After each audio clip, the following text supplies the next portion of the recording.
मिलो न तुम तो हम घबराए, मिलो तो आँख चुराए, हमें क्या हो गया। एक ऐसी हीरोइन जो बला की खूबसूरत थी। तो दिल का राज बताए, तुम तेरा छुपाए, हमें क्या हो गया है। अपनी पहली फिल्म से ही उन्होंने अपने अभिनय का डंका बजा दिया था। जरा सी आहट होती है तो दिल सोचता है। जुबान फिरंगी थी, लेकिन जब उर्दू शेरो शायरी करती तो लगता था जैसे वो उसी मिट्टी में पली बड़ी हो। छेड़ के दिल के टूटे तारों को अब तुम उसकी सदा से डरते हो। खुद ही तूफान उठाए हैं तुमने और खुद ही हवा से डरते हो। नाम था प्रिया राजवंश और अपनी तमाम खूबियों के बावजूद अपने लगभग 22 साल के फिल्मी करियर में उन्होंने सिर्फ 7 फिल्में की। मेरी दुनिया में तुम आई क्या। वो इतनी साहसी थी कि उस दौर में भी बिना शादी के अपने प्रेमी के साथ पूरी जिंदगी बिता दी। तुम जो मिल गए हो तो ये लगता है। क्या थी उनकी गिनी चुनी फिल्मों में काम करने की वजह और क्यों सन 2000 में हुई उनकी मौत की गुत्थी आज भी नहीं सुलझ पाई है। जानेंगे और भी बहुत कुछ, बस बने रहिए हमारे साथ।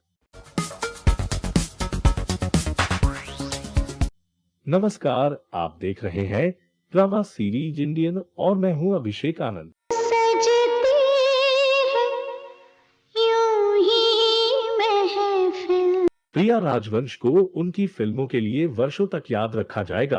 प्रिया का जन्म 30 दिसंबर 1939 को झेलम में हुआ था, जो अब पाकिस्तान में है। विभाजन के दौरान उनका परिवार शिमला शिफ्ट हो गया। उनका असली नाम वेरा सुंदर सिंह था। उनके पिता वन विभाग में बड़े अधिकारी थे। प्रिया की शुरुआती पढ़ाई शिमला में ही हुई। उनके पिता को नौकरी के सिलसिले में लंदन जाने का मौका मिला और फिर प्रिया भी वहां चली गई। उन्होंने लंदन के royal academy of dramatic art से ग्रेजुएशन की पढ़ाई की। प्रिया लंदन में ही रह रही थी।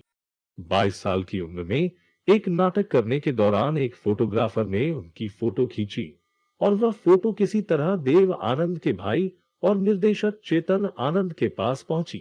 चेतन आनंद अपनी फिल्म हकीकत के लिए एक नए चेहरे की तलाश कर रहे थे। तस्वीर देखते ही वह प्रिया की खूबसूरती से इस कदर प्रभावित हुए कि उन्हें लगा उनकी फिल्म की हीरोइन मिल गई। चेतन आनंद ने किसी तरह प्रिया से संपर्क किया और मुंबई आने का न्योता दिया। दोनों की मुलाकात हुई और फिल्म के लिए प्रिया ने हाँ कर दी। कहीं ये वो तो नहीं, कहीं ये वो तो नहीं। 1964 में रिलीज हुई फिल्म हकीकत बॉक्स ऑफिस पर सुपरहिट रही। लोगों ने प्रिया राजवंश को भी खूब पसंद किया और वह रातों रात एक स्टार बन गई।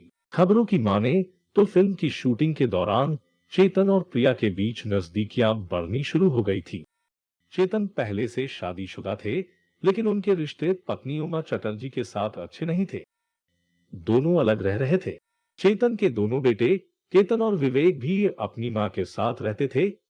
70 के दशक में प्रिया और चेतन लिव इन रिलेशनशिप में रहने लगे थे। उस वक्त लिव इन में रहना और इसे खुले तौर पर स्वीकार करना बड़ी बात होती थी।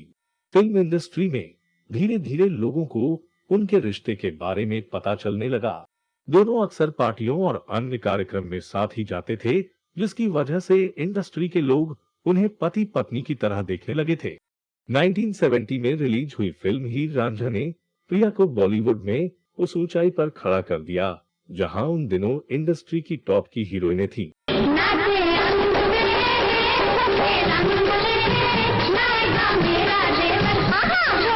प्रिया बहुत खूबसूरत थी और उनका अभिनय भी दमदार था।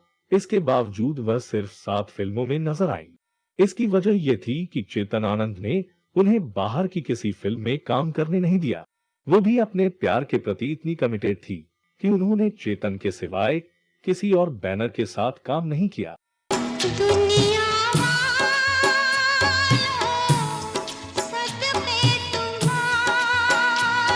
1973 में चेतन आनंद ने प्रिया राजवंश को लेकर 2 फिल्में रिलीज की। पहली थी हिंदुस्तान की कसम, जिसे अमिताभ बच्चन की शुरुआती फिल्म के तौर पर याद किया जाता है। तेरे साथ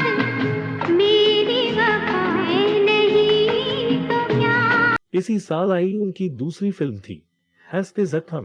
ये फिल्म खासी हिट रही और इसने प्रिया को भारतीय फिल्म जगत में एक गंभीर अभिनेत्री की पहचान दिलाई। बेटा दिल की तमन्ना यही। सन 1977 में चेतन आनंद की फिल्म साहिब बहादुर में उन्होंने देव आनंद के साथ काम किया। फिल्म ठीक ठाक चली और प्रिया राजवंश के अभिनय को काफी सराहा गया। ये कौन सी अदा है, बेनाम सा नशा है। 1981 में रिलीज हुई फिल्म कुदरत में उनकी बढ़ती उम्र के बावजूद खूबसूरती की चर्चा हुई। इस फिल्म को बेस्ट स्टोरी के लिए उस साल का फिल्म फेयर अवार्ड भी मिला था। रंग यूं ही ढलने दो, सजती है यूं ही महफिल। सन 1986 में जब चेतन आनंद साहब ने अपनी आखिरी फिल्म हाथों की लकीरें बनाई तो प्रिया उसमें भी शामिल थी। हालांकि उस फिल्म में जीनत अमान भी थी, लेकिन लोग प्रिया की खूबसूरती की तारीफ किए बिना नहीं रह सके। तू ही जिंदगी मेरी मालिक भला करे। प्रिया और चेतन करीब 26 साल साथ रहे, लेकिन उन्होंने शादी नहीं की। चेतन प्रिया को इस कदर चाहते थे कि उन्होंने खासकर प्रिया के लिए मुंबई के जुहू में एक शानदार बंगला खरीदा था। दोनों की जिंदगी खुशहाल बीत रही थी।